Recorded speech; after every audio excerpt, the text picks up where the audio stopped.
Muy buenas noches, ¿cómo están? Perdonen el retraso. En Medellín hay muchas tormentas eléctricas. Hoy creo que la movilidad ha sido un caos, pero bueno, ya estamos acá nuevamente en las clases. Gracias a todos por estar nuevamente acá en la clase de neuropsicología clínica pediátrica. Creo entonces que ya han podido revisar un poco las lecturas complementarias, los casos que hemos podido trabajar, que realmente más que la teoría es la práctica clínica a través de los casos clínicos, de los casos reales, que a través de los pacientes cada día uno va aprendiendo más y más. Hoy vamos a continuar, recuerden que hoy vamos a ver esa parte del síndrome de alcoholismo fetal, pero antes quisiera preguntar qué dudas o qué inquietudes tienen ustedes frente a cualquier tema que hayamos visto. Así sea desde ese primer tema, desde ese primer momento hasta la fecha, qué dudas tienen. Ayer tuve una duda pendiente que ya la voy a responder, que es referente a las crisis febriles, que realmente son muy importantes. Ayer veíamos un poco cómo las crisis febriles tienen entonces una repercusión a nivel cognitivo.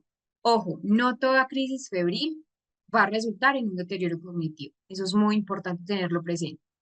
Pero que cuando ya se vuelve un síndrome epiléptico, que ayer hablábamos de todos los síndromes epilépticos, de cómo son síndromes epilépticos dependiendo del territorio que se ve afectado, dependiendo del lóbulo que se ve afectado, eh, que también mencionábamos cómo está el síndrome de Lennox-Gastaut, cómo es el síndrome de West, cómo son los síndromes de tipo idiopático, los síndromes entonces más de tipo de las lesiones, que recordemos que cuando son epilepsias de lesiones o post-lesionales, es allí donde hay, por ejemplo, una epilepsia del lóbulo temporal, una epilepsia del lóbulo frontal, una epilepsia del lóbulo occipital, que es la menos común, pero que también existe. Y estábamos empezando a mencionar lo que son otras afecciones tempranas, que es nuestro tema número 5, donde vamos a trabajar principalmente lo que veníamos hablando el día de ayer, que era el componente de lo que es el síndrome de alcoholismo fetal.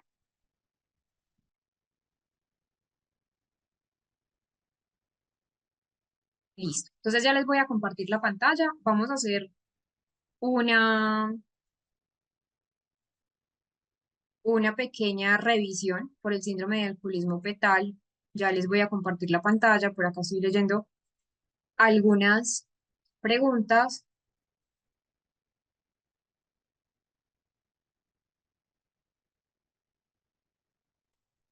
Bueno, entonces vamos a revisar algunas preguntas primero antes de entrar como al tema del síndrome de alcoholismo fetal para que quede claro el ámbito de,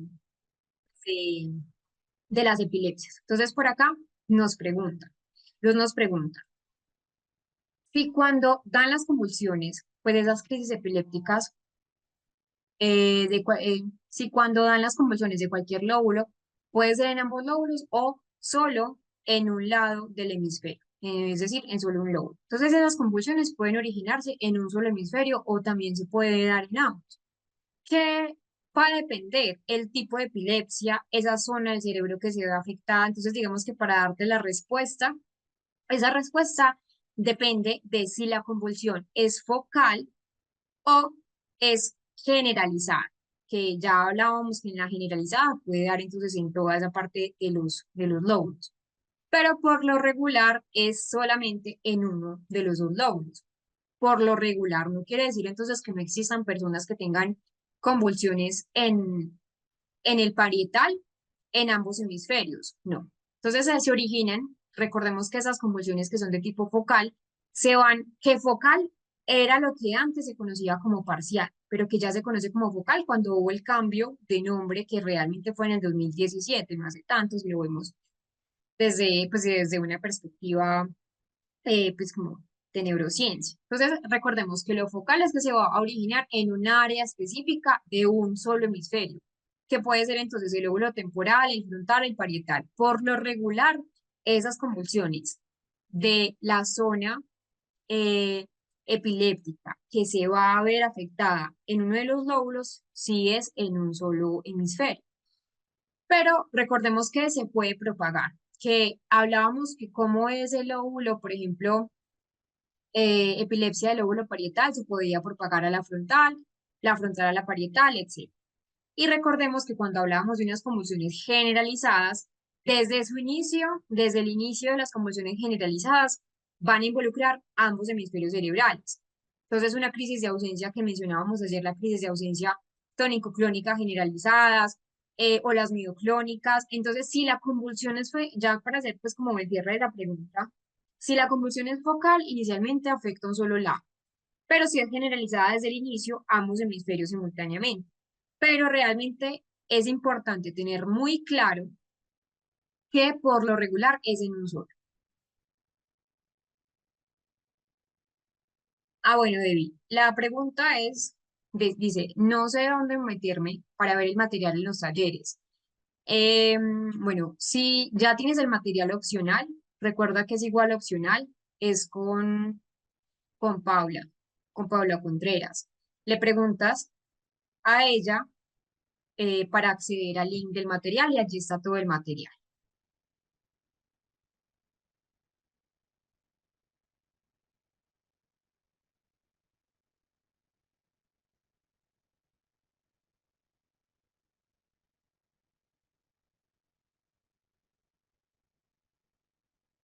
Mm,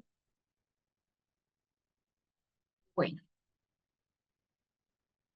por acá nos preguntan que si los anticonvulsivantes, los anticonvulsivos a largo plazo traen problemas. Sí, el uso prolongado de lo que son pues los anticonvulsivos pueden traer efectos que son efectos adversos como cualquier medicamento, sea cual sea el medicamento, todos traen pues sus contraindicaciones, su advertencia, sus riesgos a largo plazo, pero obviamente eso pesa más ese beneficio en el control de la crisis epiléptica, que es mucho mayor realmente que los posibles efectos secundarios. Es decir, si yo tengo una persona con crisis epilépticas, supongamos un niño que tenga síndrome de West, recordemos lo que es un síndrome de West ayer, la magnitud, por ejemplo, de no tomar anticonvulsivantes, anticonvulsivos, frente a tener una repetición de crisis epilépticas va a ser considerablemente mayor. Entonces, realmente la magnitud del impacto del fármaco depende del fármaco específico. No todos los fármacos son iguales. Depende de la dosis, pues la ingesta del medicamento. También depende de la duración en el tiempo del medicamento y también algo de la vulnerabilidad individual del pequeño, ¿cierto? Porque no es lo mismo una persona que tome ácido valproico, un ejemplo, eh, para las crisis convulsivas a otra persona diferente. Entonces, sí hay efectos adversos cognitivos y que en neuropsicología se ha podido ver, como déficit atencionales, un enlentecimiento cognitivo en muchos casos se ha reportado, incluso síntomas más emocionales, como por ejemplo un síntoma de depresivo o ansiedad, de alteraciones comportamentales, pero son más los efectos positivos que van a traer los anticonvulsivantes, porque recordemos que hay algo y es que esas crisis epilépticas son desconexiones, son conexiones eléctricas cerradas, digámoslo así, que pues obviamente si no se toman los medicamentos correctos, vamos a tener muchas más repercusiones que las que tendríamos, por ejemplo, con los medicamentos. Entonces, sí traen efectos adversos. Como traen efectos adversos, todos los medicamentos. Es decir, todos los medicamentos traen efectos que van a ser adversos. A largo plazo sí van a tener efectos secundarios, pero que recordemos que incluso hay personas que toman anticonvulsivantes durante toda su vida y lo que hacen es controlar esos focos epilépticos que van a mejorar sí o sí la calidad de vida, porque entonces lo que mencionábamos en un momento de ayer de la clase, si yo tengo un niño pequeño que tiene crisis de ausencia, recordemos que se pueden caer, que pueden tener entonces incluso caídas de su propio, pues de su propio, ¿cuál es la palabra? Pues de su propia altura, y que esas caídas de su propia altura también van a traer efectos que son efectos nocivos, que son efectos negativos, porque pueden tener incluso un TEC, como no sé si vieron el caso de Julián, que no, Julián no, del otro chiquito, de Luis, que realmente tuvo un TEC después de un accidente de fútbol se golpeó la cabeza, se volvió a caer y ahí es donde tuvo su segundo trauma de cráneo. Entonces es muy fundamental tener en cuenta esta característica. Mencionábamos ayer el consumo de sustancias psicoactivas de la madre. Hablábamos un poco de esos efectos adversos de lo que es el síndrome de alcoholismo fetal. Entonces se sabe que esa exposición prenatal a sustancias que son teratógenas, sustancias que en este caso, por ejemplo, va a ser la exposición al consumo de alcohol, van a traer efectos que sí o sí son nocivos para la salud de, del feto. Principalmente cuando hay un consumo no exacerbado, pero que sí hay un consumo que pues va a ser dependiente.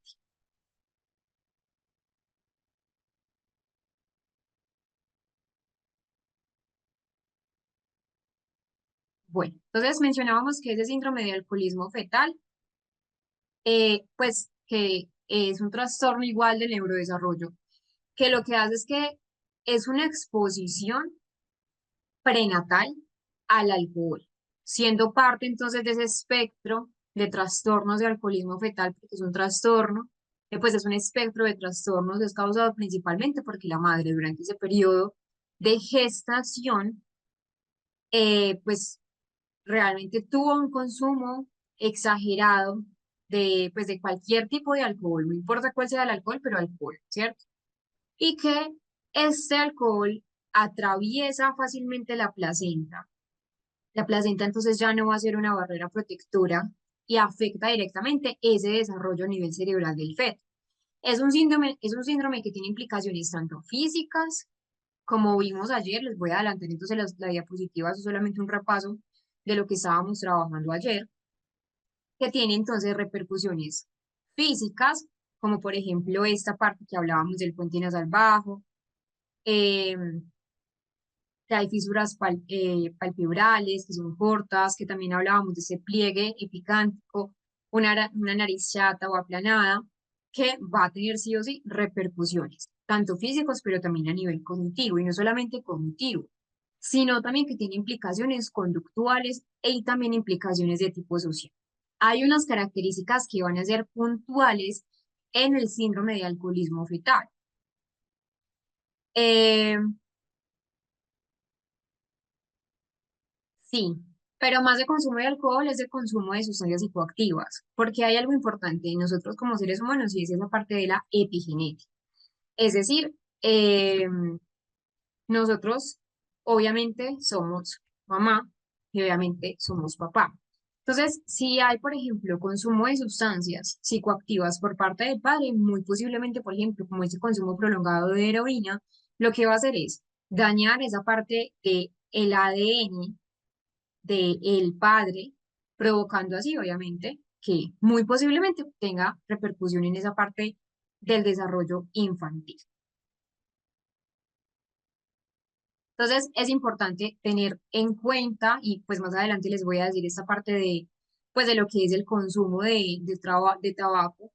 Si la madre, bueno, no me quiero adelantar, pero por ejemplo, si la madre consumía este tipo de sustancias psicoactivas antes de quedar en este estado, muy posiblemente el riesgo del feto que el niño desarrolle está relacionado más con esa exposición. Igual, esa placenta puede que no se desarrolle tanto como se querría desarrollar.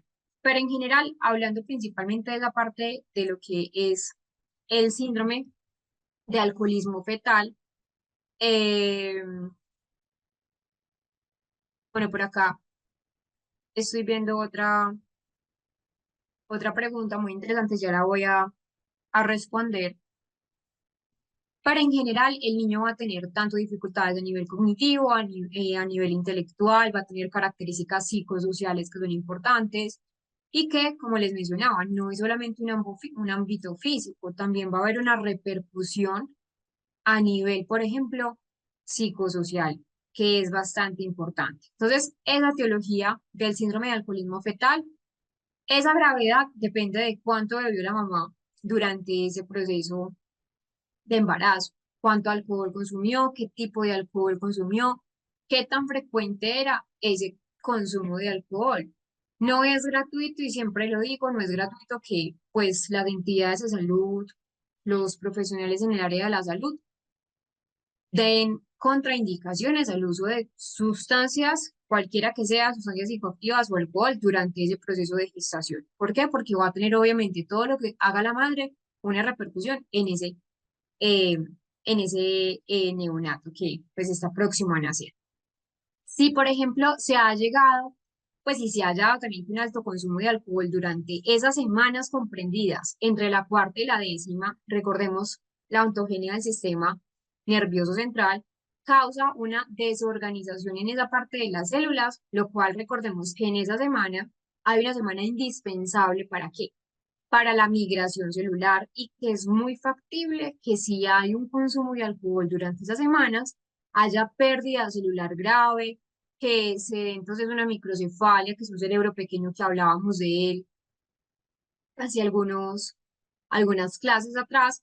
Si esto es en la cuarta y la décima, problemas en esa migración, ¿cierto? Que va a concomitar con microcefalia, como también lo habíamos mencionado. Si es entre la octava y la décima semana en adelante, hasta ya el momento del nacimiento, lo que hace ese etanol es desorganizar la migración celular. Entonces recordemos, importante la migración celular en ese proceso de neurodesarrollo. Es decir, esas sinapsis neuronales no se van a formar, por lo tanto, esto impide que exista una adecuada transmisión neuronal que nosotros sí o sí necesitamos para funcionar. Finalmente, ese consumo de alcohol durante ese tercer trimestre de gestación va a tener una interferencia en el desarrollo de qué? Del cerebelo, de la de las estructuras hipocampales, de la corteza prefrontal, que ya sabemos que es fundamental en nuestras funciones cognitivas y que realmente va a tener de base unos unas dificultades mucho mayores cuando el niño vaya a crecer. Resulta entonces que es muy importante tener en cuenta que eh, hay características principales en el SAF, que es el síndrome de alcoholismo fetal. Lo primero es que hay anomalías físicas, como lo vimos, rasgos faciales que van a estar distintivos, una apertura ocular más pequeña, labio superior delgado, no hay un filtro labial, es este surco pues superior entre la nariz y nuestro labio superior. Incluso puede estar aplanado o ausente, hay un retraso en ese crecimiento prenatal y postnatal con bajo peso, con baja talla, no hay una suficiente ingesta de nutrientes en el feto, entonces es claro, esto va a repercutir a nivel cognitivo sí o sí. Eso a nivel físico, ¿cierto? A nivel de ese sistema nervioso central, ¿qué vamos a ver? Un retraso en ese desarrollo psicomotor, deficiencias en el aprendizaje, en la memoria y en la atención, problemas en las funciones ejecutivas, como la planificación, como en la organización, eh, donde a nivel, por ejemplo, del neurodesarrollo va a tener ciertas, pues, secuelas importantes. Y muchos niños que cursan con el SAF, con el síndrome de alcoholismo fetal, tienen problemas también conductuales y problemas a nivel, por ejemplo, de ese control de impulsos. ¿Por qué? Por lo mismo que les mencionaba. Si no hay una adecuada formación de la estructura fundamental y las funciones ejecutivas, que en este caso, pues la principal es el prefrontal, la persona va a tener severas dificultades. Es importante entonces mencionar que sí o sí necesita un manejo y un tratamiento para pues una intervención temprana mucho mejor que va a impactar significativamente la calidad de vida, entonces terapia neuropsicológica, intervención psicoeducativa es fundamental, un apoyo conductual para el manejo conductual y emocional y el seguimiento pues obviamente médico. Importante eh, resaltar algo y es que hay un umbral del uso de alcohol durante ese proceso de embarazo que va a estar comprendido entonces entre 7 a 28 copas semanales durante etapas iniciales y media a ese proceso de gestación. Igual hay secuelas sí o sí neurocomportamentales, no solamente esa parte de, pues, de, de la parte física. Ahora entremos a una pregunta. ¿Cómo llega el alcohol al bebé durante el embarazo? Entonces, se sabe que cuando una madre es expuesta al etanol, pues a sustancias alcohólicas, ellas atraviesan libremente la placenta. Entonces la placenta ya no sería una barrera protectora para el niño. El alcohol entra a esa placenta libremente y como obviamente el organismo de un niño va a ser mucho menor, considerablemente menor al tamaño, al proceso de digestión, de excreción de nosotros como adultos, esos niveles altos de alcohol en la sangre del bebé pueden incluso alcanzar eh, los mismos de la madre aproximadamente a las 2 horas, mientras que una mujer puede estar bajo efectos de alcohol a las 2 horas, 3 horas, un niño puede estar ya con ingesta de alcohol, ingestado de alcohol muy más temprano que la madre. Entonces acá es importante porque es que el feto tiene una dificultad. ¿Cuál es la dificultad en esa parte? Que es que el humano, ya cuando es neonato, pues ya cuando es adulto, va a liberar el alcohol a través de de la orina. Pero los niños no, esa eliminación no es eficaz, no es eficiente. Esto hace entonces que el niño obviamente esté mucho más expuesto, porque ¿dónde va a segregar ese alcohol, ese etanol que el niño ingirió a través de la madre? A través de esa parte de la misma bolsa amniótica donde el menor entonces va a eliminar en la misma bolsa amniótica, luego que hace que el niño nunca tenga como tal una adecuada eliminación de ese líquido que en este caso es el etanol. Entonces, no se hace el adecuado reciclado, ese niño entonces tiene una absorción mucho mayor en comparación con la madre, porque no lo va a poder eliminar de la misma manera que nosotros ya lo hacemos.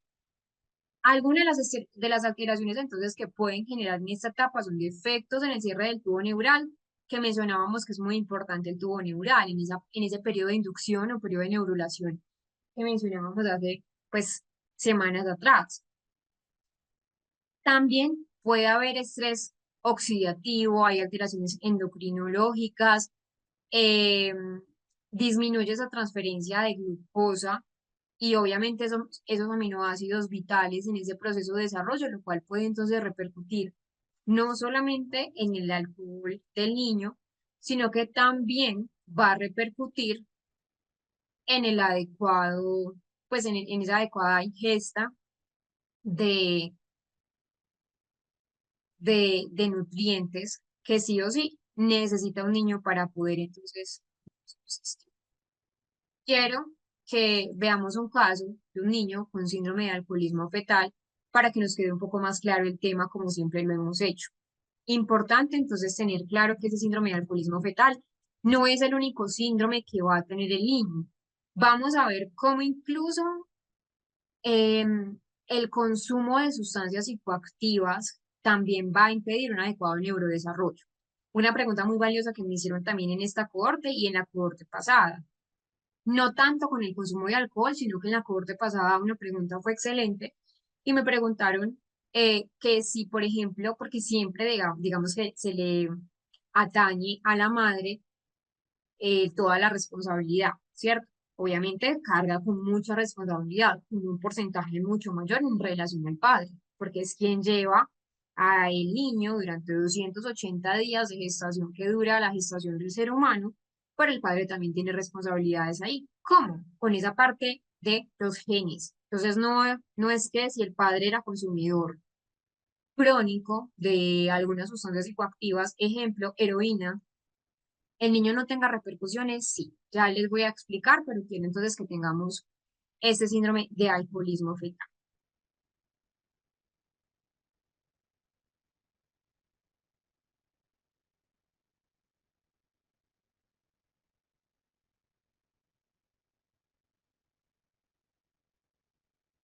Les voy a compartir el enlace, como usualmente lo hacemos. Igual, la idea es que ustedes lo guarden en sus notas, ojalá estén tomando notas, para que lo guarden ahí cuando sea el momento, la hora ideal para repasar, o les voy a compartir entonces ese enlace de formación, pues el taller, que es a través de un link. Ya se los voy a compartir. Primero les voy a compartir entonces este video.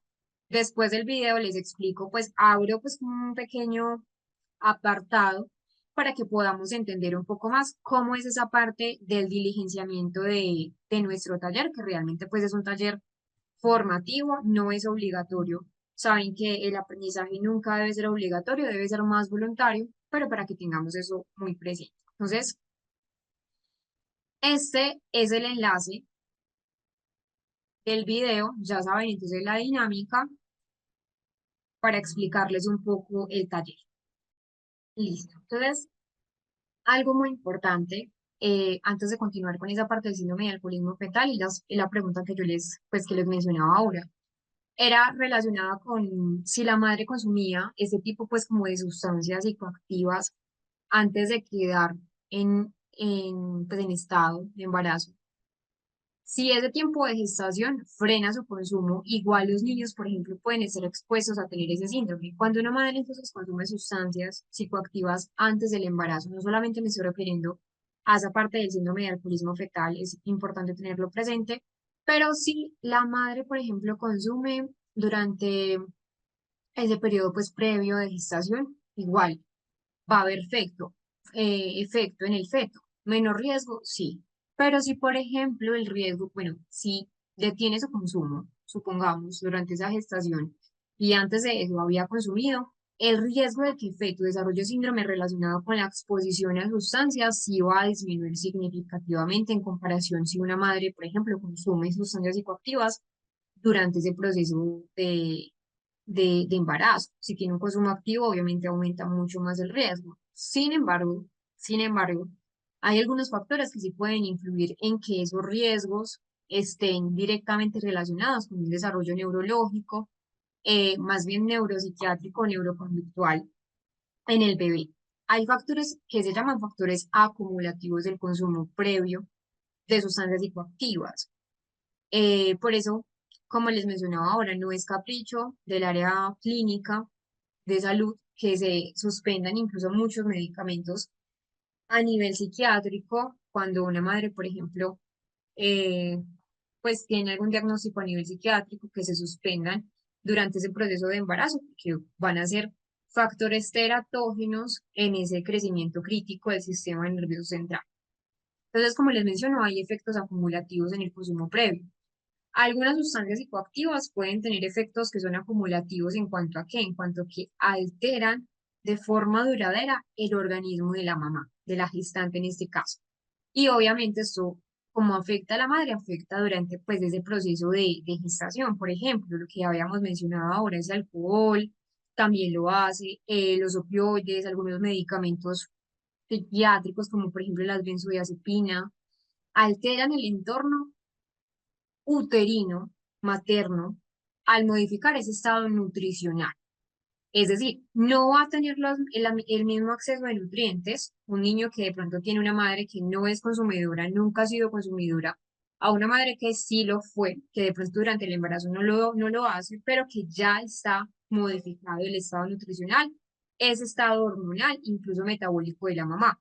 Y sabemos que nosotros dependemos de quién mientras estamos en esos 280 días que dura la gestación humana, de nuestra madre. No sabemos cómo obviamente sobrevivir, sino es de lo que podemos nutrirnos de la mamá. Entonces, si hay alteraciones metabólicas y nutricionales, van a haber considerablemente alteraciones en el feto. Entonces, hay unas alteraciones que, como les digo, son acumulativas, pero también hay unas alteraciones que van a ser preexistentes en el organismo materno, en el organismo de la gestante. Entonces, ese consumo de sustancias psicoactivas previo al embarazo va a causar que ese sistema endocrino, como les mencionaba, cambie, que ese sistema metabólico cambie, que ese sistema, por ejemplo, hepático se modifique, cambie, y que va a estar durante ese proceso de gestación. Entonces, acá es una modificación en la capacidad de la madre para proporcionar, obviamente, un entorno óptimo intrauterino para ese desarrollo fetal. Algo que debemos tener en cuenta es que también hay factores que son genéticos y factores ambientales, lo que podríamos hablar de la epigenética, es decir, algunas sustancias pueden inducir alteraciones genéticas en ese ADN en la madre, incluso, por ejemplo, en esas células germinales que ya habíamos hablado de eso en las primeras clases, que es el óvulo, pues, el espermatozoide, que es la célula germinal, que son dos, ¿cierto? Óvulo, espermatozoide. y que van a tener un impacto potencial en ese desarrollo, pues, del feto, incluso después de que se detenga el consumo. Entonces, no solamente es ese factor ambiental, sino que también hay que hablar de un factor genético que se va a modificar en ese consumo de sustancias psicoactivas en el óvulo. Estoy hablando de consumo crónico, ¿cierto? No es que la madre, por ejemplo, antes del embarazo, la madre de pronto consumidora social, entre comillas, y que lo hacía esporádicamente, cada mes, cada 2 meses, etcétera. No estoy hablando de un consumo que es un consumo crónico, un consumo que ya es dependiente. Y hay algo, y es que no solamente existe el SAF, que es el síndrome de alcoholismo fetal, es decir, SAF. También hay un síndrome que es el síndrome de abstinencia fetal, que es que el niño, pues o si hubo consumo de sustancias psicoactivas, incluso antes del embarazo, es decir, si el consumo de sustancias psicoactivas es antes de ese proceso de gestación, pues la idea es que no haya ningún síndrome de abstinencia neonatal, de abstinencia fetal, ¿cierto? ¿Qué es lo que ocurre cuando un bebé nace expuesto activamente a sustancias durante ese proceso de gestación? Pero algo acá, es decir, es lo que se espera que no exista como tal, pues un consumo, perdón, un síndrome de abstinencia neonatal. Pero hay algo importante y es que ese consumo ocurre, si ese consumo ocurre de manera repetitiva, reiterativa, cerca de esa concepción o en etapas muy iniciales de esa concepción, podría incluso haber cierto impacto dependiendo de la sustancia y el tipo de exposición. Podríamos hablar en mil características de sustancias psicoactivas en ese funcionamiento del sistema nervioso central. De hecho, el consumo incluso recreativo de sustancias psicoactivas trae consigo miles de alteraciones a nivel funcional del cerebro. Por ejemplo, la marihuana, ¿cierto? Que, bueno, acá nos podríamos quedar en otro diplomado. Pero que, como estamos hablando de esa parte infantil, sí hay factores psicosociales que sí van a estar directamente involucrados en el efecto y que depende también no solamente del sistema nervioso central, sino que también depende de la salud en general. Aunque la madre deje de consumir sustancias, los factores psicosociales a un consumo previo, como el estrés, como los traumas, como las deficiencias nutricionales, porque como les menciono, hay cambios a nivel metabólico que van a tener un impacto directo sobre ese óptimo desarrollo del feto.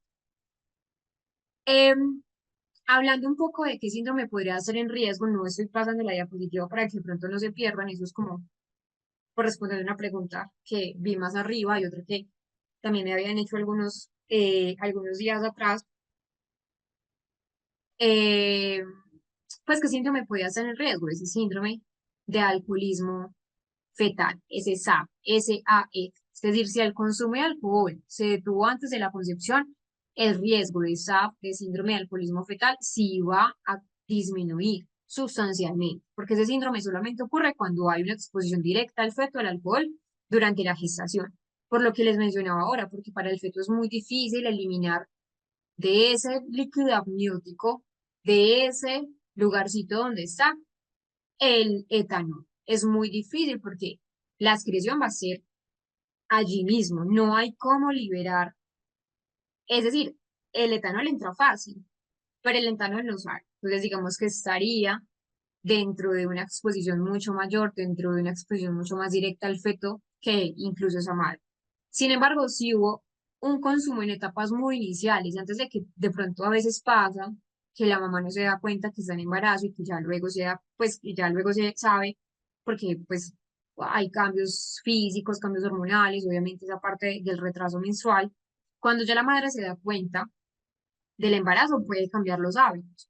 Pero hay madres que, por ejemplo, eso pasa mucho con madres que son jóvenes. No quiere decir que solo las jóvenes tomen alcohol, no, eso también ha pasado en personas incluso ya mayores. Pero si la madre no sabe que está embarazada, podría aparecer efectos leves, dependiendo del consumo, como les mencioné. Entonces, esas alteraciones en el neurodesarrollo y crecimiento intrauterino va a estar dependiendo del alto consumo o no que tenga la madre. En conclusión, si la madre dejó de asumir un consumo, pues dejó de tener un consumo de sustancias psicoactivas antes de quedar embarazada, esos riesgos que el niño desarrolle un síndrome directamente asociado a esas sustancias son muy bajos, pero los efectos van a depender, como les menciono, de muchos factores. El tipo de sustancia, no es lo mismo consumir alcohol a consumir, por ejemplo, heroína, metanfetamina, bueno, todos eh, las características pues a nivel del consumo de sustancias que existen. Entonces depende de qué consumió de la sustancia, depende de la cantidad consumida, el tiempo consumido, el tiempo también de abstinencia antes del embarazo y la salud general de la madre, es decir, qué tanto ese consumo afectó la madre. Entonces es fundamental un seguimiento que es médico, integrar durante ese proceso de gestación de la madre. Y algo que nos preguntaban ahora es qué pasa si el padre consume. Si el consumo de sustancias psicoactivas por parte del padre antes de esa parte de la concepción, como les mencionaba ahora, también tiene implicaciones importantes, porque nosotros no solamente somos eh, parte materna, sino que hay algo importante y es que venimos de un espermatozoide, ¿cierto? Acá es donde em, obviamente es un mecanismo de acción muy diferente a esa exposición directa de la madre durante el embarazo, ¿cierto?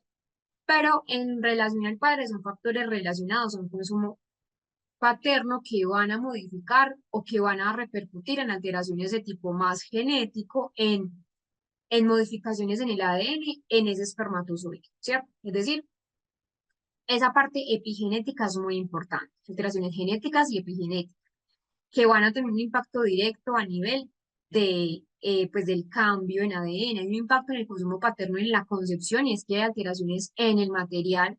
Hay más probabilidad de que ese material genético, ese ADN que nosotros tenemos, eh, se encuentre alterado en los espermatozoides, ¿cierto? Entonces, algunas sustancias psicoactivas, como nuevamente retomemos el alcohol, del que estamos hablando, pues drogas ilícitas como cocaína, cannabis, opioides, N1000 y, por ejemplo, también el tabaco, que el tabaco en menor medida, pues la nicotina como tal, van a causar un daño en el ADN en el espermatozoide, ¿cierto? Entonces, este daño a nivel genético en el espermatozoide, igual venimos de allí, de los espermatozoides a nivel general, es lo que se transmite probablemente a ese embrión y va a afectar ese proceso de desarrollo temprano. Es decir, es como si ya ese espermatozoide entrara al óvulo y ya viniera con cierta grieta, entre comillas grieta, pues una anomalía en ese ADN. Entonces es importante tener en cuenta que el consumo excesivo, por ejemplo, a modo de ejemplo, ese consumo excesivo de alcohol en los hombres puede inducir a modificaciones epigenéticas en ese ADN, espermato, ADN espermato, como por ejemplo, eh, pues la metilación, que puede ser muy probable de esos genes, predisponer al bebé, por ejemplo, a problemas neurocognitivos, a problemas metabólicos, entonces no todo es responsabilidad de la madre, también es responsabilidad del padre. Si hay un daño directo, por ejemplo, perdón, si no hay un daño directo en ese ADN, ese consumo de sustancias del padre puede inducir a cambios epigenéticos en los espermatozoides. Entonces, no solamente ya modificaciones del ADN, sino modificaciones químicas que van a afectar esa expresión de la secuencia del ADN, que también obviamente va a influir en ese embrión. Recordemos esas etapas que veíamos en ese periodo, eh, pues el embrión, el feto donde va a tener repercusiones. Esa calidad del espermatozoide, que muchas sustancias psicoactivas, como les menciono acá, incluso también eh, incluido el alcohol, va a modificar, va a afectar esa parte de la calidad del padre, afecta obviamente la ineficacia de ellos, la morfología, pues como de los espermatozoides, que va a afectar directamente sí o sí, pues obviamente a, a unas anomalías a nivel cromosómico que es importante hablar. Entonces, no es solamente el impacto directo de la madre, sino también del padre. Claro que hay que hablar que en menor medida, sí, porque de todas maneras, pues estamos 9 meses durante nuestra madre, pero que también va a influir en ese desarrollo del bebé, principalmente a través de esas alteraciones genéticas en los espermatozoides, genéticas y epigenéticas en el espermatozoide. Que hay que tener pues mucha claridad como con esto, que me parece una pregunta excelente. Ahora, manifestaciones clínicas del síndrome de alcoholismo fetal. Ya sí les voy a compartir las diapositivas que estábamos entonces alargando un poco la pregunta, pero me parece una pregunta muy importante de responder porque a veces nosotros solamente le damos como una importancia a la madre, pero también al padre, que tiene obviamente una importancia grandísima en ese ADN.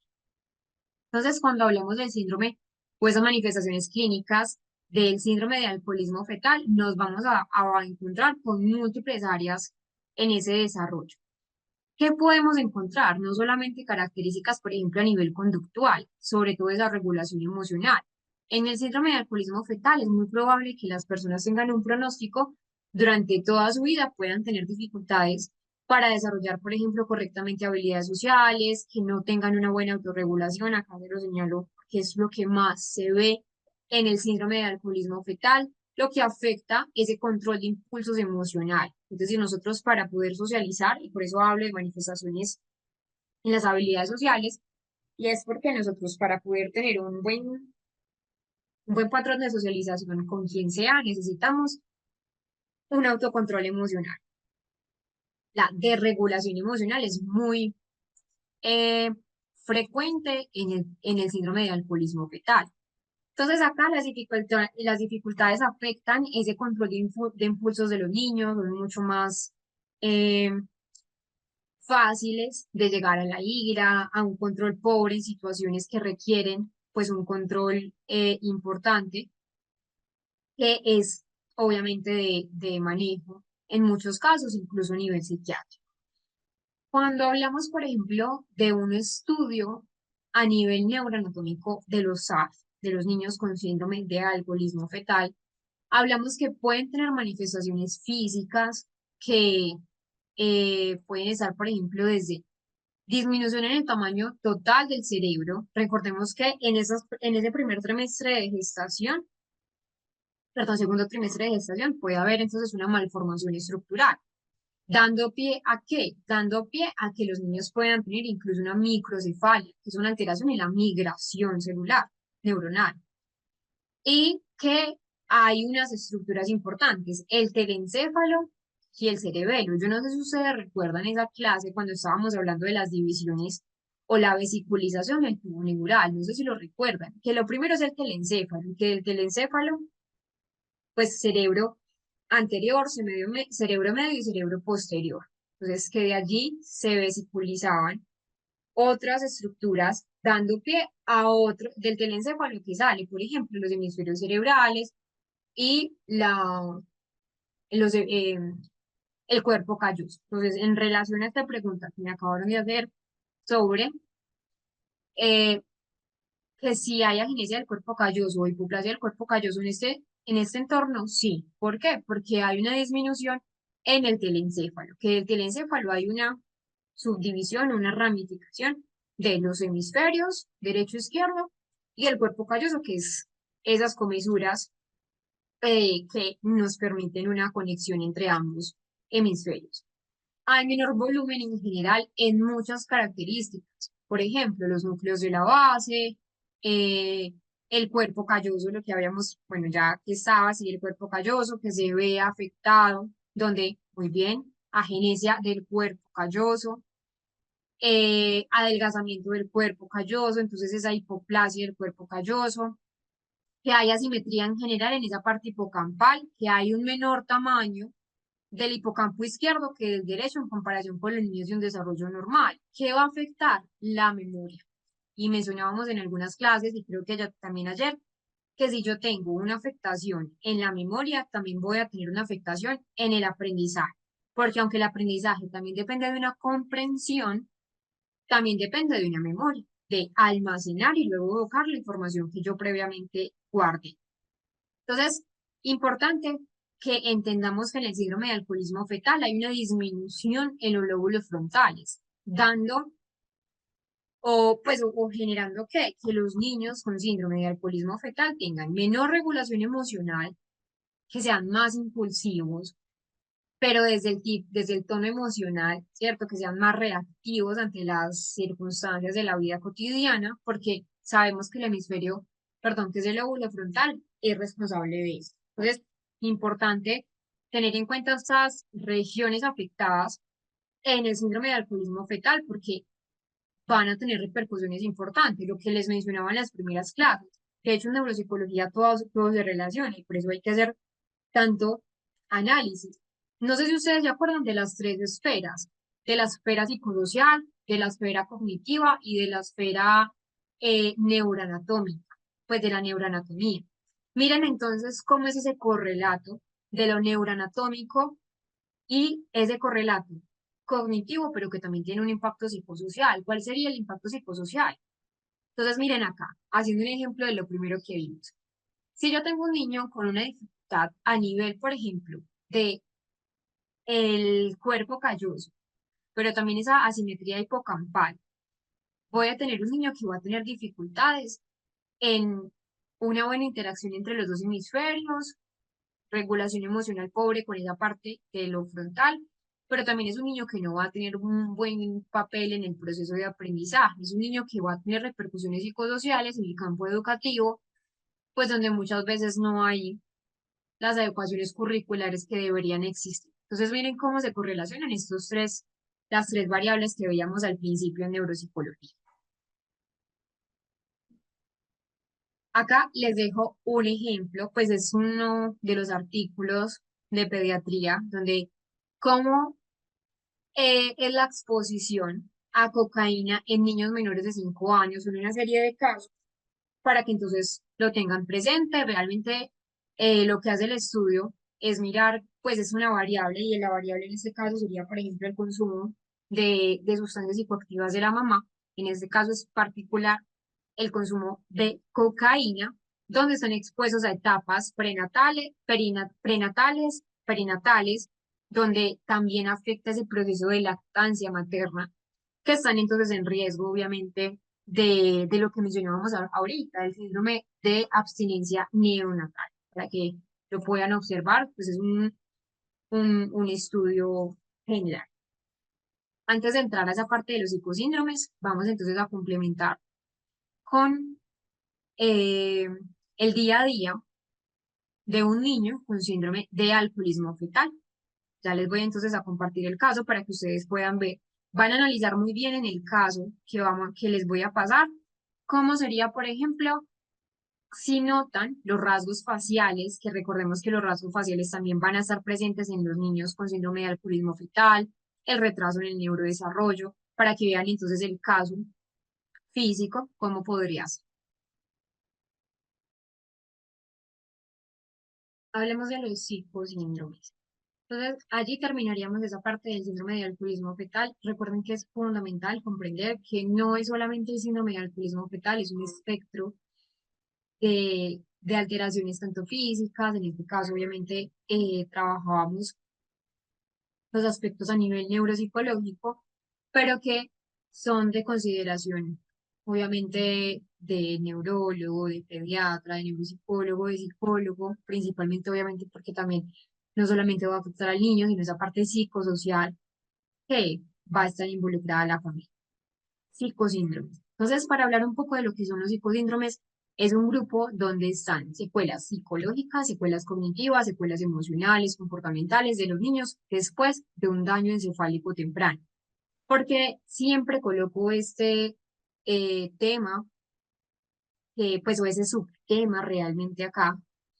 Recordemos que se hace parte del quinto tema, donde este módulo número 2 es el módulo más grande que hay, porque pues hay muchas derivaciones, pero que esto va a transversalizar todos los daños encefálicos tempranos que acabamos de observar a lo largo del diplomado, pues en ese segundo capítulo.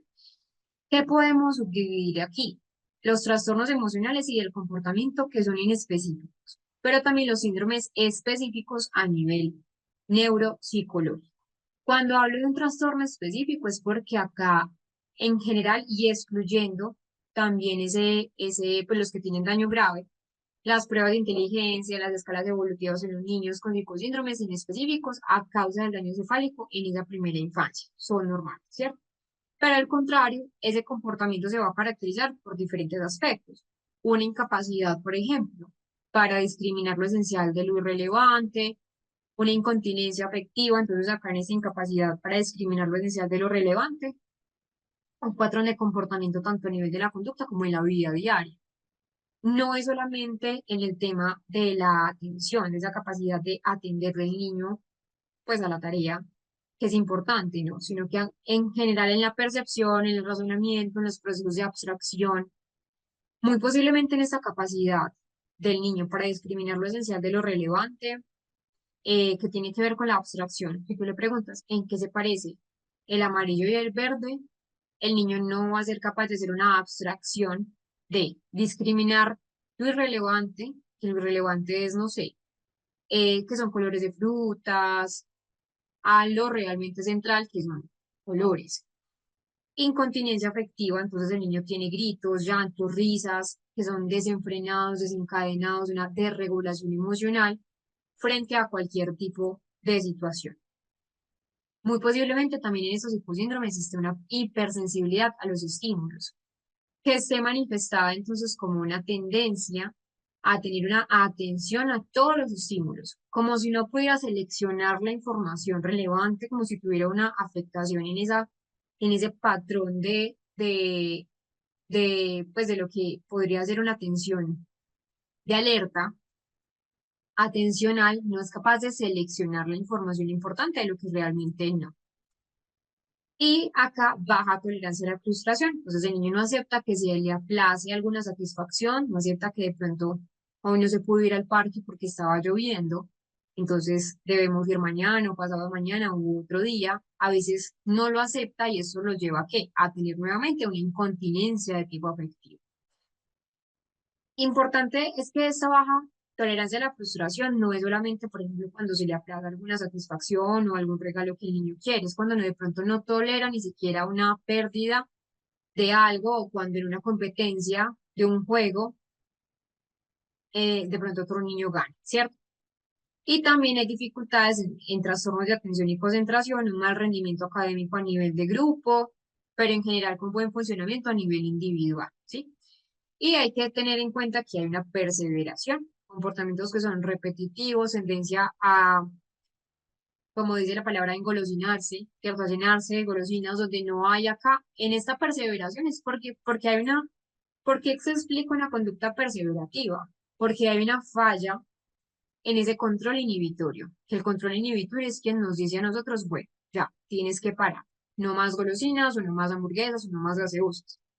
Entonces, acá son comportamientos repetitivos, no restringidos, repetitivos, que van a estar regulados por ese funcionamiento ejecutivo, que recordemos que en muchos de los síndromes que acabamos de observar, como en las epilepsias, como en el TEC, como en los accidentes pues cerebrales, que no son tan frecuentes de los niños, pero también pueden resultar en las neoplasias cerebrales. Entonces, acá es un mismo pensamiento expresión verbal, un giro idiomático o de pronto movimientos, pero que son perseverativos. Acá hay dificultad en las relaciones interpersonales, la habilidad en la toma de distancia, una hiperfamiliaridad que miren que, por ejemplo, cuando estábamos hablando de esa parte cromosómica, de los, de las alteraciones cromosómicas, de específicamente ese síndrome de Angelman, que yo les decía que hay una característica central en el síndrome de Angelman y es que tienden a ser, pues tienen risas excesivas, que no hay pues como un factor desencadenante de las risas, pero que son muy hiperfamiliares, donde no hay una discriminación de la persona conocida o la persona desconocida. Entonces esto los lleva, obviamente, a dificultades en esas relaciones interpersonales. ¿Por qué? Porque aumenta el riesgo, pues, de cualquier factor asociado con alguna persona, pues, con malas intenciones, ¿cierto? Entonces, hay una ingenuidad excesiva. Muchas veces, por ejemplo, es necesario que el niño tenga una reticencia ante los extraños, ¿cierto?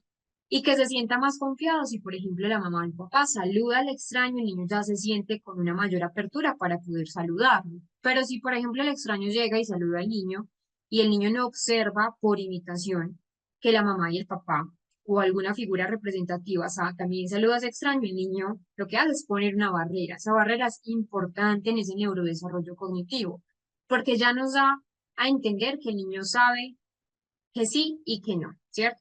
Que entre comillas es lo bueno y que entre comillas es lo malo, entre comillas, ¿cierto? Porque apenas está en un proceso de crecimiento. Pero acá es una ingenuidad excesiva, hay falta de tacto en las relaciones interpersonales, que igual también se ve con esa parte de la impulsividad, trastornos de conducta como agresividad, desobediencia patológica y trastornos perceptuales. Van a tener entonces una dificultad en la parte de la discriminación o visual o la parte de la discriminación táctil, que los llevan al fin de cuentas a dificultades en el tema del aprendizaje. Vamos a, les voy a compartir a continuación lo que es el taller. Ya les voy a explicar un poco sobre el taller. El taller es muy fácil de realizarlo, es muy fácil de diligenciar realmente. ¿Cuál es la idea? La idea es que ustedes realicen el taller a conciencia de todo lo que pues han trabajado a nivel de lo que hemos trabajado a nivel de todo el diplomado. Ya les voy a explicar entonces un poco cómo es el taller. El taller es a nivel de Google Forms, pues que no es sino que lo abran. Ya les voy a mostrar cómo sería antes de compartirles el enlace. Entonces miren cómo sería. Así es cuando ustedes lo abren. Obviamente, pues aquí yo soy la editora, ya hay 82 personas del curso pasado que lo han realizado. Entonces, así se vería, ¿cierto? Así se vería, pues yo como docente, igual a ustedes también les da igual en muchas circunstancias, igual pues yo también lo puedo editar acá. Entonces, el tema que aquí está, entonces cada pregunta, por ejemplo, que estudia principalmente la neuropsicología del desarrollo? Tiene unas opciones, puede ser la A, la B, la C, ¿cierto? Ahí les estoy mostrando pues como cuál es, pero así sucesivamente con las demás. La idea es que ustedes lo hagan, como les menciono, a conciencia, que ustedes, sé que hay personas muy juiciosas, sé que hay personas muy estudiosas, que toman nota o que pues tienen como un seguimiento de cada una de las clases, así no se puedan conectar de forma sincrónica, lo hacen de forma sincrónica, asincrónica, y tienen entonces pues un buen proceso de aprendizaje. Igual como les dije el primer día, eso depende pues de cada cual. Y les voy entonces a compartir ese taller a través de ese enlace. Ese taller lo vamos a resolver el último día de clase. Vamos a resolver ese taller en unos 10 minutos, el último día de nuestra clase. Va a ser una clase teórica normal, como todos los días hemos venido teniendo clases teóricas, pero también prácticas con videos y con los no, este, este taller sí es libre para todos, lo tienen ahí. Ya se los estoy compartiendo nuevamente, se los había compartido pues antes, pero ahí lo tienen. Entonces lo abren, lo diligencian, no se lo tienen que mandar a nadie, pues las respuestas, vieron ahí ese apartado que me llegan a mí. No va a haber tampoco una calificación, entonces no se preocupen si no tienen todas las preguntas correctas. La idea es igual a aprender. Entonces, vayan mirándolo en este momento que vamos a entrar a nuestro descanso, también lo pueden ir resolviendo ahí, o pueden esperar hasta el último día de clase para poderlo resolver. ¿Listo? Entonces vamos a entrar a nuestro descanso habitual y cuando entremos nuevamente veremos un poco más sobre ese ámbito de los psicosíndromes. ¿Listo? Espero entonces que tengan un feliz descanso. Recuerden que eh, en breve volvemos para nuestro segundo bloque. Vamos a hablar desde el pronóstico en el niño con secuelas de lesión cerebral. Mencionábamos antes de entrar a nuestro receso lo que eran los hiposíndromes. Mencionábamos entonces que hay esas características que se pueden agrupar o que se puede subdividir en trastornos de comportamiento específicos y los síndromes específicos a nivel neuropsicológico. Entonces recordemos que hay trastornos conductuales, trastornos también en esa parte de la percepción, dificultades en las relaciones interpersonales y que también es importante resaltar algo y es que cuando hablamos de los psicosíndromes son síndromes clínicos que siempre se van a derivar o que siempre van a un daño, de una disfunción a nivel de ese sistema nervioso central que afecta diferentes funciones a nivel cognitivo, a nivel emocional, a nivel conductual. Por eso la neuropsicología clínica eh, tiene un estudio fundamental y es permitir comprender esas alteraciones cerebrales que van a ir más allá de las funciones cognitivas. La neuropsicología clínica no solamente estudia esas manifestaciones a nivel de las funciones mentales superiores como la memoria, la atención, el lenguaje, etcétera, sino que también esa conducta, ese pensamiento y sobre todo la emoción que va a transversalizar al fin de cuentas todo lo que somos nosotros como seres humanos. Em, Recordemos también que es importante resaltar que cuando hablamos de unos psicosíndromes es según su clasificación clínica y neuroanatomía. Hay síndromes, por ejemplo, frontosubcorticales, hay síndromes que van a tener más, por ejemplo, afectaciones orbitofrontales, dependiendo de lo frontal. Es decir, hay que tener casos específicos, hay síndromes amnésicos, hay síndromes parietales, perdón, que debemos tener en cuenta. Pero en general, vamos a entender que hay un pronóstico en el niño con secuelas de lesión cerebral que realmente va a depender de qué función se ve alterada. Cada función o cada lóbulo, recordemos que tiene una función específica y que hay tres posibilidades diferentes en estos psicosíndromes. Lo primero es que puede haber una pérdida o alteración en alguna función que ya ha sido adquirida. Bloqueo en el surgimiento de una función en vía de adquisición. O puede haber también un déficit en ese desarrollo de la función, ya sea por retardo en esa aparición, por un enlentecimiento en esa adquisición de la habilidad o por un subdesarrollo. El pronóstico eh, que puede hacerse con el resultado de la evaluación en el niño es muy diferente del pronóstico que se puede hacer en el adulto, que ya hemos hablado que en el adulto ese pronóstico se puede ver incluso después de un tiempo relativamente corto, breve, con relación al momento de la lesión. Mientras que en el niño se trata de una patología no progresiva, que se puede ver incluso al año o a los 6 meses, y que de pronto no se conoce a ciencia cierta la magnitud del daño, la magnitud del impacto a nivel funcional, cognitivo, a nivel emocional también y psicosocial que puede tener un impacto. Ejemplo, un trauma de cráneo, que también lo hablábamos en ese momento. Porque quizás el trauma de cráneo, supongamos que haya sido a los 3 años. A los 3 años falta mucho por recorrer en ese proceso adecuado de neurodesarrollo. Entonces, es allí donde hay una disociación, creo que esa es la palabra correcta, una disociación entre qué? Entre el momento de la lesión que va a tener un niño específico y la aparición del síntoma, la aparición ya sea entonces de algún factor asociado después de ese daño o lesión cerebral. Entonces acá el síndrome o el síntoma puede aparecer mucho tiempo después de la lesión. Por ejemplo, hemos hablado de las lesiones prenatales o las lesiones perinatales en el hemisferio izquierdo, que darán una sintomatología del lenguaje, pero que esa sintomatología del lenguaje no se va a poder ver hasta que el niño tenga una adquisición de esa función. Yo no puedo hablar que un niño, si tiene, por ejemplo, una lesión prenatal o perinatal, vamos a suponer un ejemplo cualquiera, pues que de hecho pasa bastante. Cuando en el parto hay una ayuda de forceps.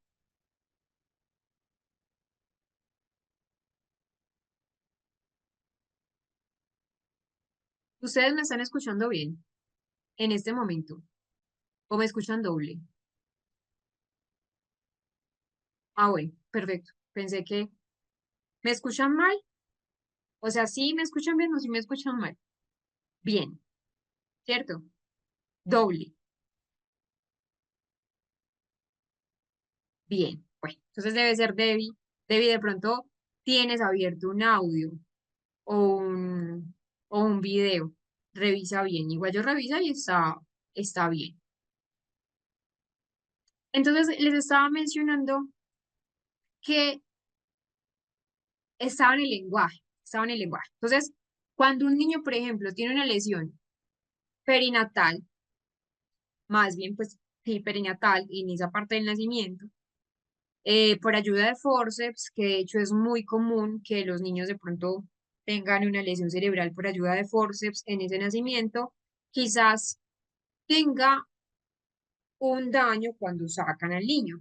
Entonces, quizás ese daño pueda ser en el lóbulo temporal, un ejemplo, que esa repercusión no se va a ver hasta que ya el niño cumple aproximadamente 3, 4, 5 años, que de pronto esa adquisición del lenguaje tenga un retroceso. Y eh, no es el único ejemplo, por ejemplo, en una lesión o en esa disociación entre entre el momento de la lesión y el momento de la aparición del síntoma. Otro ejemplo es, por ejemplo, una falta de conexión entre las áreas visuales y las áreas del lenguaje que se van a manifestar solamente cuando el niño cumpla esa edad escolar y que ya tenga exposición a un factor como, por ejemplo, de la lectoescritura. Entonces, hay que tener en cuenta que hay poco valor predictivo en las pruebas de inteligencia general, mientras que las evaluaciones particulares de una función específica puede tener un valor mucho más predictivo, mucho más amplio. ¿Por qué les digo que hay poco valor predictivo en las pruebas de inteligencia general? Un ejemplo, si yo al niño, y es que ya vamos a entrar a ver las pruebas, si yo al niño quizá evalúo y el niño tiene una inteligencia típica, una inteligencia que no tiene ninguna repercusión negativa, entre comillas, o un coeficiente intelectual bajo, muy posiblemente otras, otras áreas puedan sopesar esa dificultad particular que tenga el niño. Ejemplo, si es una dificultad en el índice de razonamiento visoespacial, visoperceptivo, muy posiblemente otra área, otro índice lo va a compensar. Entonces, es importante no confiar no solamente de una inteligencia general, sino de evaluación de esas particularidades específicas de cada dominio neuropsicológico. Ahora, ya teniendo en cuenta los psicosíndromes, realmente, pues los psicosíndromes van a transversalizar todo, como les mencioné, esto va a depender de muchos factores, como el síndrome frontosubcortical, el síndrome frontal, el síndrome parietal, hay síndromes amnésicos, eh, hay síndromes parietales, hay síndromes temporales, hay síndromes subcorticales también. En conclusión, de esos psicosíndromes, ya para pasar un poco más a lo que son las pruebas a nivel neuropsicológico, en conclusión, esos psicosíndromes representan una categoría esencial en lo que es la neuropsicología clínica. ¿Por qué? Porque esos psicosíndromes nos permiten identificar los patrones de daño cerebral, pero no solamente los patrones de daño cerebral, sino también ese impacto en la cognición y en la conducta que va a tener una persona. Cuando hacemos un estudio analítico, un estudio detallado de, de estos psicosíndromes, nos va a facilitar a nosotros como neuropsicólogos una orientación clínica, una orientación diagnóstica. ¿Para qué? Para planificar adecuadamente una intervención terapéutica. Los psicosíndromes realmente son muy amplios. Recordemos que esto va a depender del lugar focal de la lesión en muchos casos, ¿sí? Vamos a hablar entonces de lo que sería em, el, el tema uno y el tema 2 de este módulo tercero.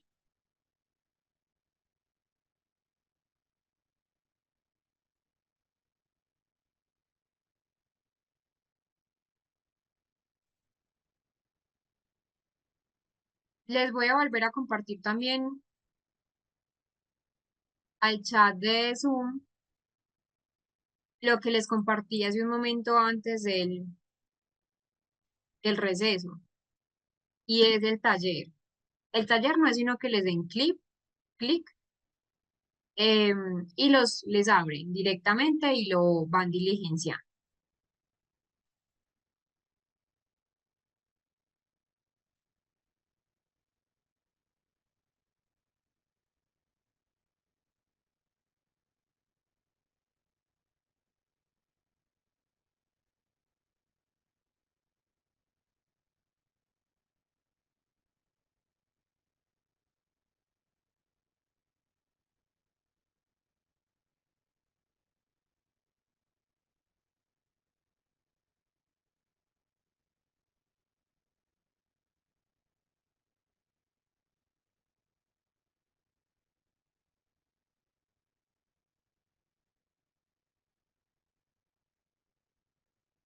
¿Cuáles son los objetivos de la evaluación neuropsicológica? Debemos entonces tener muy presente que cuando hablamos de evaluación neuropsicológica, no solamente, y esto también lo mencionábamos hace unos momentos, que no solamente nos vamos a limitar a lo que son las funciones mentales superiores o esos constructos mentales superiores o dominios mentales superiores, como también se conoce en la literatura clínica. Nos vamos a orientar, de un momento les arreglo la pantalla para que puedan tener una mejor visualización, se las amplío más.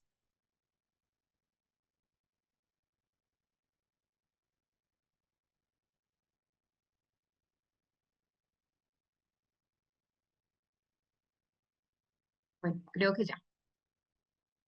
Entonces les mencionaba que cuando hablamos de neuropsicología, no solamente nos vamos a centrar en lo que son los dominios neuropsicológicos, nos vamos a centrar también en lo que son las conductas, en lo que es la parte emocional, en lo que es el ámbito psicosocial, que es un factor relevante en neuropsicología, que van a estar afectando o no el desarrollo de un niño. Debemos entender que para detectar esa esfera del rendimiento debemos tener muy presentes esa escala madurativa en la que se encuentre un niño. No es lo mismo las evaluaciones neuropsicológicas de un niño de 13 años, de un adolescente de 13 años, a un niño de 4 años. Están en territorios neuropsicológicos muy diferentes, donde dibujar o trazar ese perfil del funcionamiento cognitivo va a ser sumamente diferente. De los 3 a los 14 años, 13, 14 años, hay un sinfín de crecimientos estructurales, funcionales, que nos van a permitir saber ese adecuado rendimiento cognitivo que va a ser en avance. Un niño de 3 años todavía no está. ¿Para qué es la evaluación neuropsicológica? No solamente para detectar esa esfera del rendimiento, sino también identificar y delimitar el avance de una posible lesión cerebral en un niño y cómo afecta su vida cotidiana. No todas las personas o no todos los niños tienen una evaluación neuropsicológica previa a una lesión cerebral, pero sí nos permite después de la lesión cerebral evaluar al niño y mirar cómo es esa línea base, cómo es en el tiempo ese proceso de crecimiento, de avance de lo que es la estimulación cognitiva. Y nos va a permitir que identificar precozmente si existe una desviación del desarrollo típico antes de que de pronto se afecten otros procesos que realmente tengan mayores dificultades. Cuando hablamos de la escala madurativa, hablamos que un proceso es el antecesor de otro, es la antesala de otro proceso. Ejemplo, para que un niño pueda tener una buena adquisición del lenguaje, un proceso que antes debe adquirir es una habilidad visoperceptiva, una habilidad de escucha, integrar lo que escucha, integrar los sonidos para poder formar adecuadamente el lenguaje. Entonces, identificando sus patrones de dificultades, podemos reducir de pronto quizás un fracaso de tipo escolar. Identificar los puntos fuertes y los puntos débiles en aspectos del neurodesarrollo a la hora de intervenir. No solamente se debe analizar cuáles son esos puntos fuertes del niño, perdón, esos puntos débiles del niño o de la niña, sino esos puntos fuertes, porque en la rehabilitación neuropsicológica, en estimulación cognitiva, esos puntos fuertes son los que nos debemos también focalizar para mejorar la calidad de vida. Obviamente, en lo débil va a estar centrada la estimulación, pero también potenciar esos puntos fuertes para que quizás en muchos casos compensen esas debilidades que quizás el niño tiene.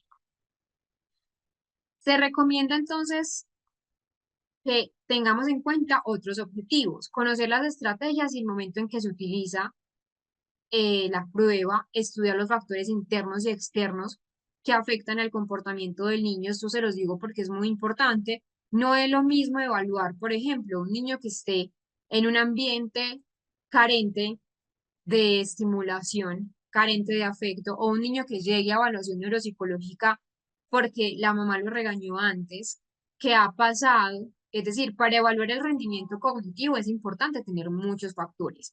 Les voy a hacer una analogía.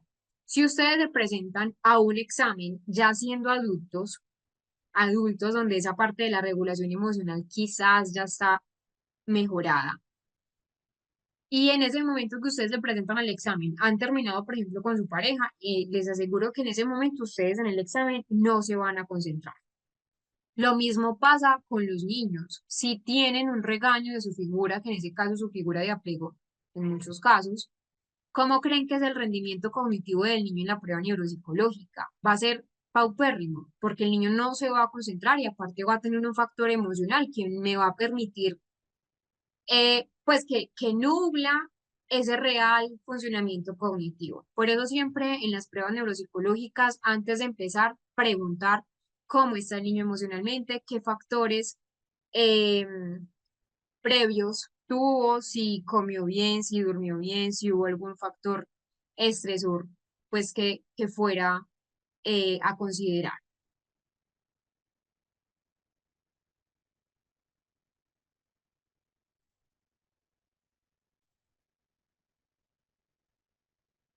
También debemos estimar el grado de motivación que vaya a tener el niño, así como esa metacognición de sus limitaciones para que eso, pues para que la prueba neuropsicológica pueda ser eficaz. Y conocer esas expectativas familiares y también de el colegio, del centro educativo, sobre esa parte de la evolución. Resulta que para poder encontrar o poder seleccionar esas pruebas neuropsicológicas, debemos tener en cuenta una serie de preguntas que nos van a permitir guiarnos frente a qué prueba neuropsicológica va a ser mejor o no.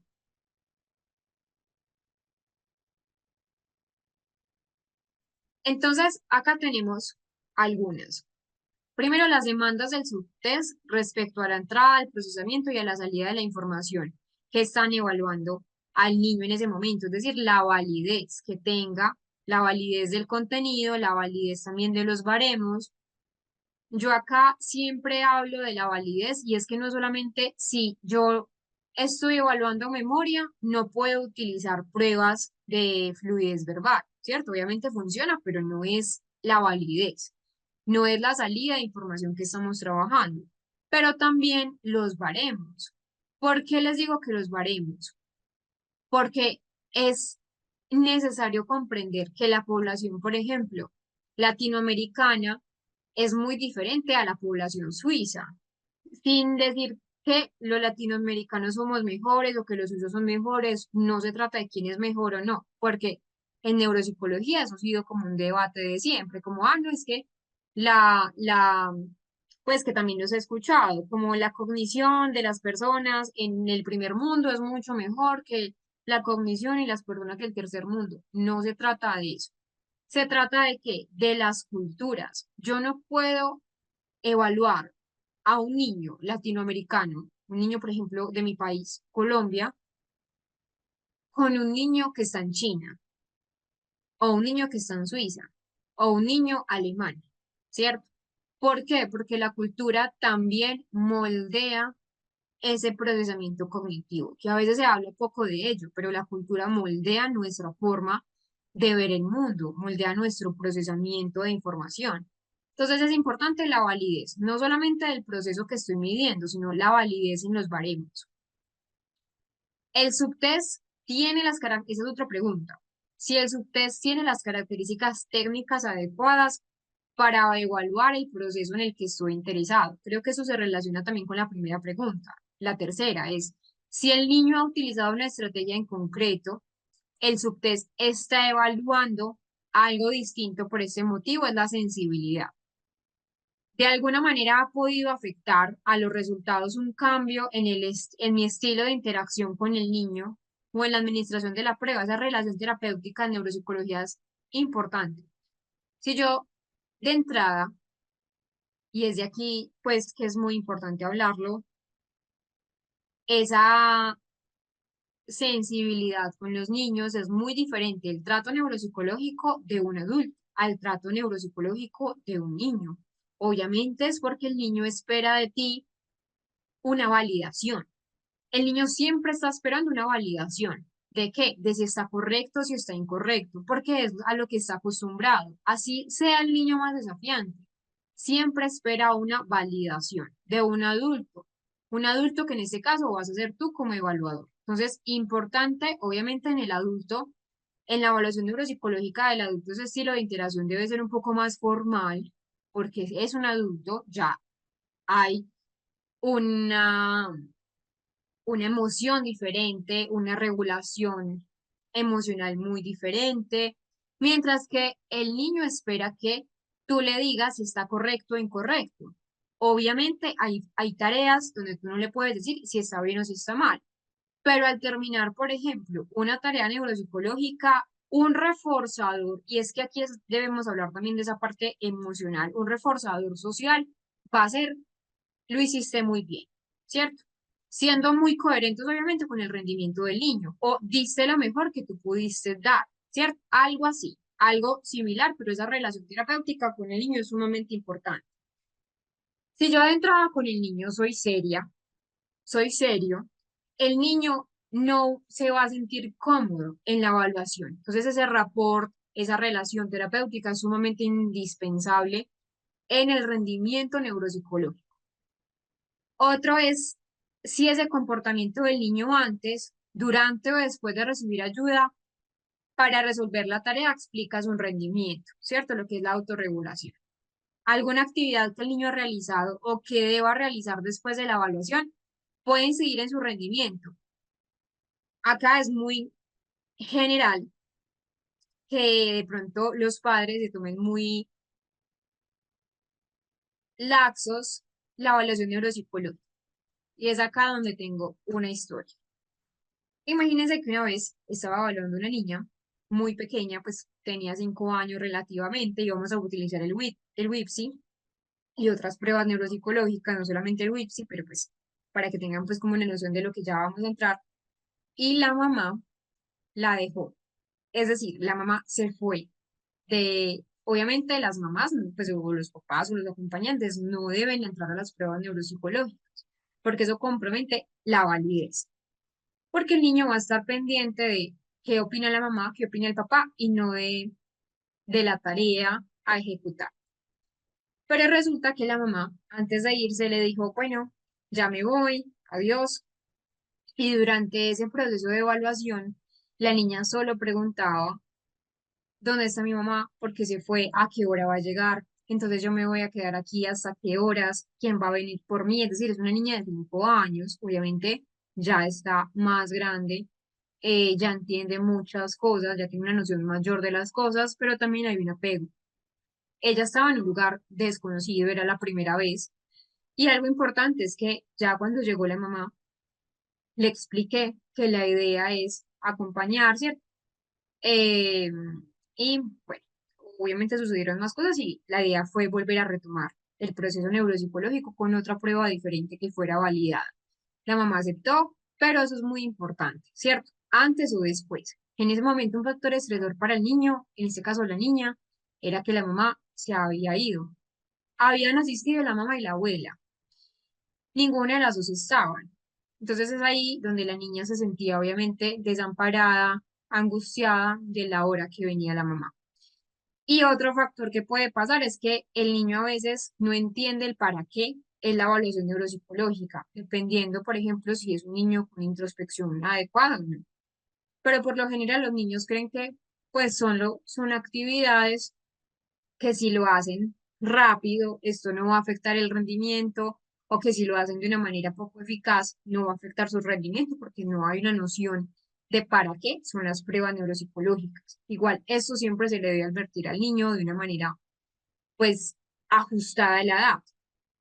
Pero algo indispensable es que nunca, como padres de familia, se debe llevar a una prueba neuropsicológica o tener una prueba neuropsicológica previa a un cumpleaños, previa a una fiesta escolar o previa pues a cualquier evento que para el niño sea un factor de deseo, porque el niño en ese afán, en ese querer terminar rápido por querer salir rápido y poderse ir a su fiesta, va a hacer las cosas de manera rápida que va a comprometer ese resultado de la evaluación. Y bueno, acá también las variables ambientales que van a afectar sí o sí la, la actividad. Entonces, si el niño durmió bien, si el niño se alimentó bien. Antes de ver, pues, o más bien conocer lo que son las pruebas a nivel neuropsicológico, la idea es comprender muy bien cómo son esos hitos del desarrollo, cómo es, por ejemplo, el lactante, que ya hemos visto en muchos casos, cómo se ha podido desarrollar esa parte de las conexiones sinápticas, que hemos hablado que antes de los 2 años el niño tiene muchas conexiones sinápticas y les voy entonces a mostrar un video complementario para que lo podamos tener en cuenta en estas pruebas neuropsicológicas que ya vamos a entrar a realizar. Van a ver el video y van a analizar muy bien, van a tratar de recordar ese video en relación a cada uno de los hitos que ya vamos a entrar a conocer. Hablemos un poco de esas posibles hipótesis explicativas de esa función neuropsicológica, pues que realmente es importante porque acá en neuropsicología lo que hacemos es evaluar principalmente pues la función, pero también hay unas hipótesis explicativas que es más desde lo conductual, lo o el correlato clínico, desde la parte más, ¿cómo lo diría? Se me escapa la palabra en este momento, más cualitativa, pero también esa parte cuantitativa, que al fin de cuentas es hacer una convergencia entre ambas.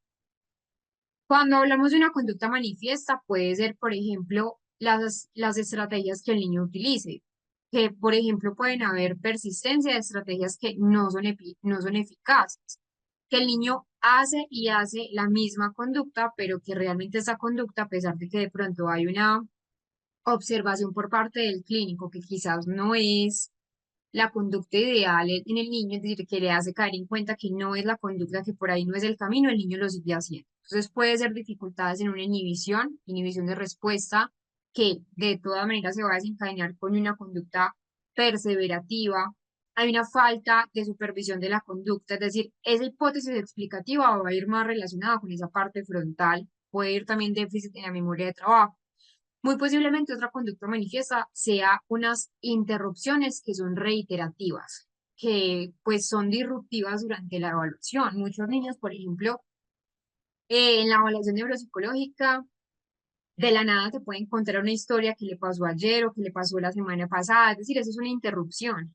Es un déficit en esa inhibición de respuesta, puede ser una disminución también de la motivación que el niño tenga en la tarea. Eh, A veces el niño o la niña, cuando ve tan difícil una tarea de algún subtest, lo que hace es como una conducta de interrupción para, para negarse, entre comillas, negarse como a no realizar la tarea, como hacer cambio de estrategia. Pero también hay una característica y es un distractor interno, por ejemplo, en el TDAH suele ser bastante común que los niños continuamente tengan interrupciones. El lenguaje, si hay un lenguaje externo durante la ejecución del test, muchos niños, por ejemplo, mientras están haciendo un test donde ellos lo deben resolver solos, el niño lo que hace es como una verbalización. Esa verbalización permite también, obviamente, darse instrucciones, es un lenguaje como autoinstrucciones para mejorar el rendimiento del test. Pero acá nos da un indicativo clínico de que quizás el niño también lo percibe como un test de mayor dificultad.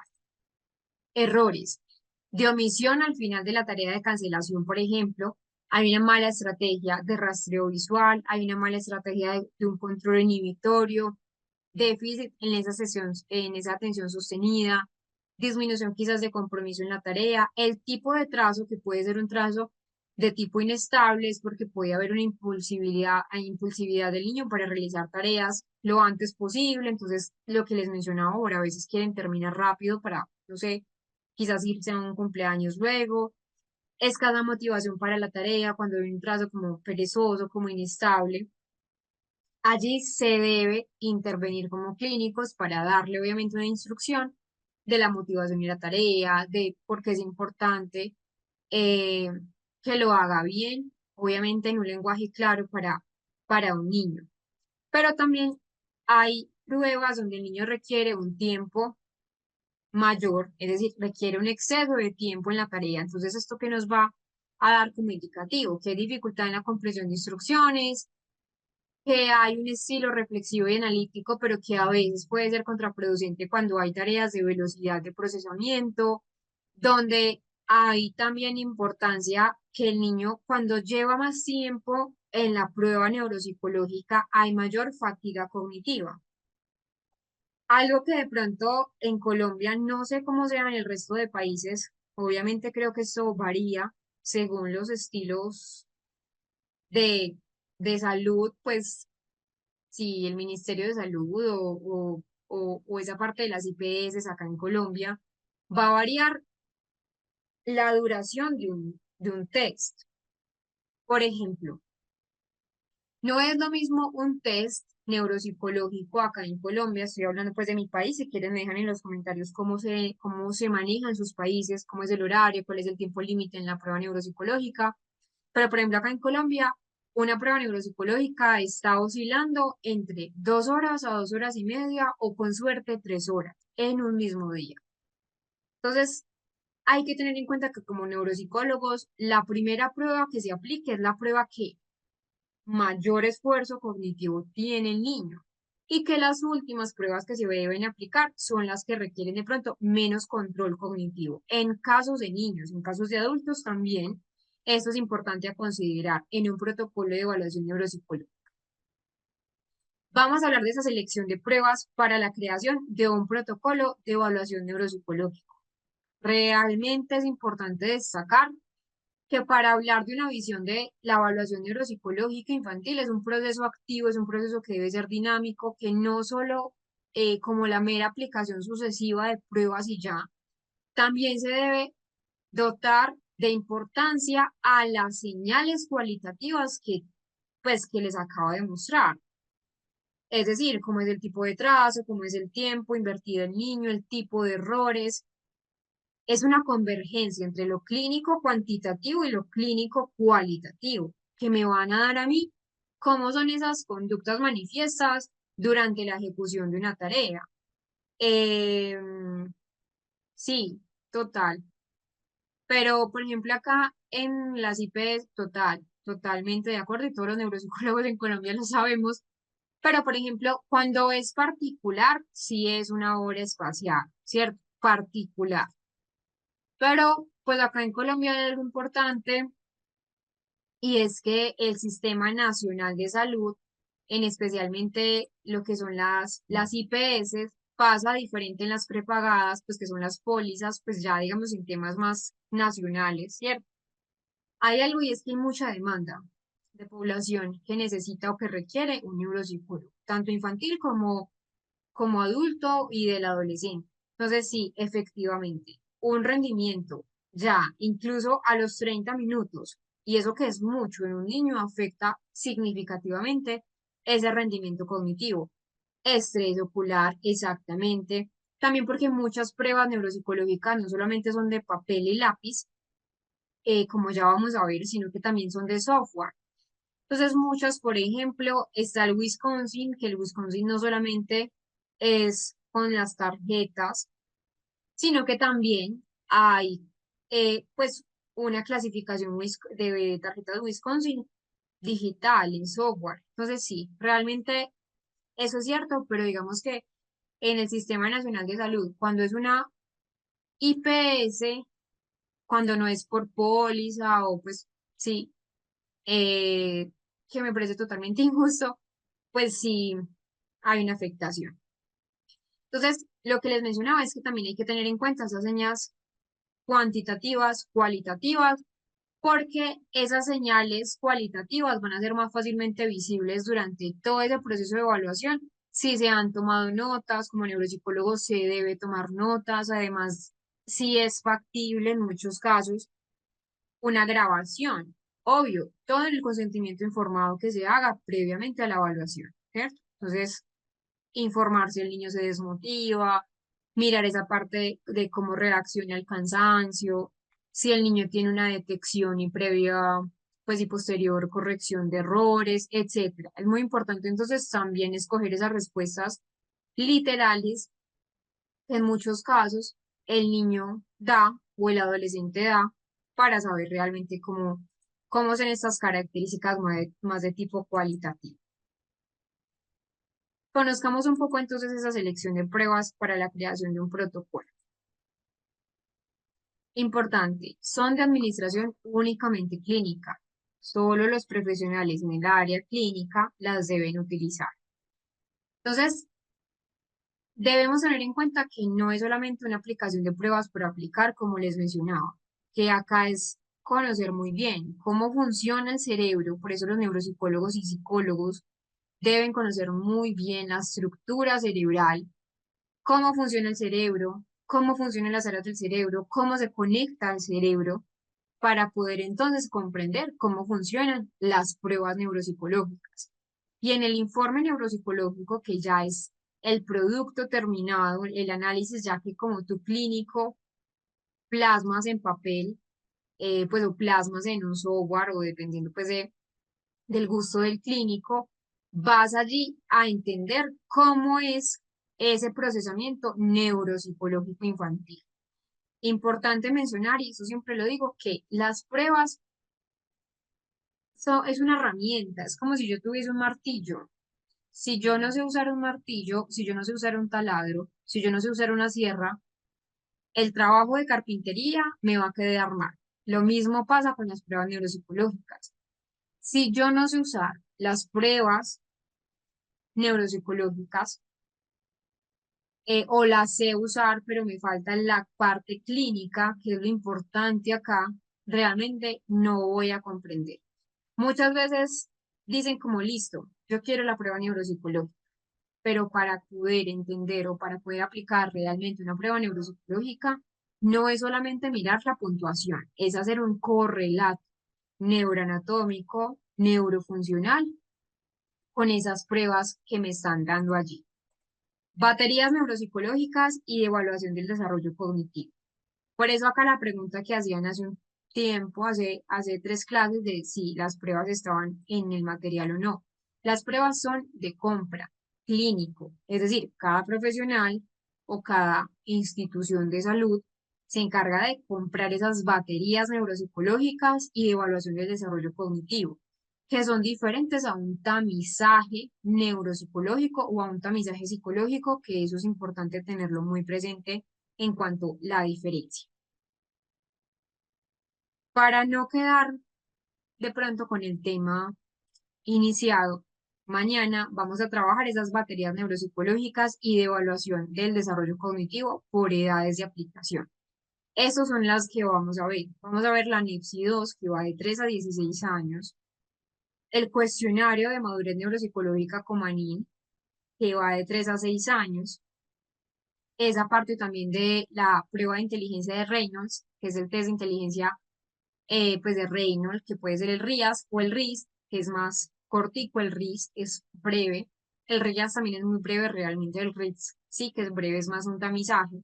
Las Wechsler, WIPSI ya no es la 3, ojo acá, les puse esta tabla, pero igual la voy a corregir, WIPSI no está al 3, ya estamos en la 4. El WIS 5, ojo acá también, la Wechsler no verbal para mirar esas actitudes intelectuales y la escala del desarrollo infantil. Para que entonces, bueno, y el Cumanín también estamos en el 2 para que lo tengan muy presente. El tamizaje no me da un diagnóstico, el tamizaje me dice a mí, bueno, quizás sí es prudente consultar a un especialista. Por ejemplo, muchos docentes eh, utilizan baterías que no son neuropsicológicas ni son pruebas neuropsicológicas, sino pruebas de tamizaje para poder saber si realmente el niño tiene, por ejemplo, una desviación en el neurodesarrollo o si el niño, por ejemplo, tiene alguna alteración en el aprendizaje, pero que no me da un diagnóstico. Es decir, yo con una prueba de tamizaje nos ayuda a encaminar el proceso para saber si el niño necesita o no un especialista, ¿cierto? El tamizaje no es necesariamente clínico. Sí es importante, obviamente, que la persona que lo aplique tenga un conocimiento o una noción al menos de lo que se va a trabajar. Pero ya es más clínico las baterías neuropsicológicas y las pruebas. El tamiz no me da como tal una, una pues un diagnóstico, ¿cierto? Por ejemplo, en el autismo, para que de pronto me hagan pues, como una analogía. El M-Chat, que es una prueba de tamizaje para esa parte de autismo, no me da un diagnóstico de autismo, pero sí me puede servir para que de pronto un docente o un clínico en otra área diferente diga, bueno, el niño si realmente tiene una desviación, es importante o es imprescindible que el niño asista a una evaluación mucho más profunda. Entonces, eso podría ser una diferencia dentro de lo que es un tamizaje y las baterías. El tamizaje nunca me da un diagnóstico, nunca me puede dar un diagnóstico. Me ayuda sí o me puede, em, ¿cuál es la palabra? Servir o encaminar. Pues puede ser un complemento, pero pues no es como lo que se use. Realmente no es que no se debe usar para poder dar un diagnóstico neuropsicológico o incluso hay pruebas de tamiz en fonoaudiología, pruebas de tamizaje en psiquiatría, pruebas de tamizaje pues en otras áreas diferentes de la neuropsicología, que pues tampoco dan un diagnóstico correcto, pero que sí nos pueden encaminar. Esas baterías están, por ejemplo, varias áreas. Está T Adiciones, está Manual Moderno, por ejemplo, Manual Moderno aquí en Colombia. Hay varias, realmente hay varias.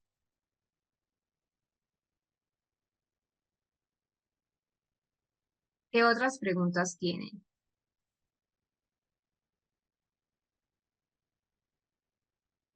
Bueno, entonces vamos a dejar hasta acá. Recuerden que mañana continuamos con la clase. Saben que ya está en el chat ese taller que es opcional, pero siempre lo menciono, es importantísimo que lo hagan para que ustedes pongan a prueba, a consideración, cómo está ese proceso de aprendizaje. Mañana lo vamos a resolver, vamos a sacar unos 15 a 10 minutos del tiempo para poder sacar dudas específicas de ese taller opcional. Espero que lo lean, espero que lo desarrollen para que obviamente la clase sea una clase productiva y que podamos quitar algunas inquietudes, podamos resolver algunas inquietudes que a lo largo del diplomado les hayan podido surgir. Listo, entonces mañana continuamos con esa parte de pruebas neuropsicológicas, baterías neuropsicológicas en neuropsicología clínica infantil, pediátrica y continuaremos entonces con el próximo tema. Listo, espero que tengan muy buena noche. Recuerden que mañana es en la mañana y bueno, puedan descansar y a la final eso es lo más importante. Entonces nos veremos mañana. Que estén muy bien.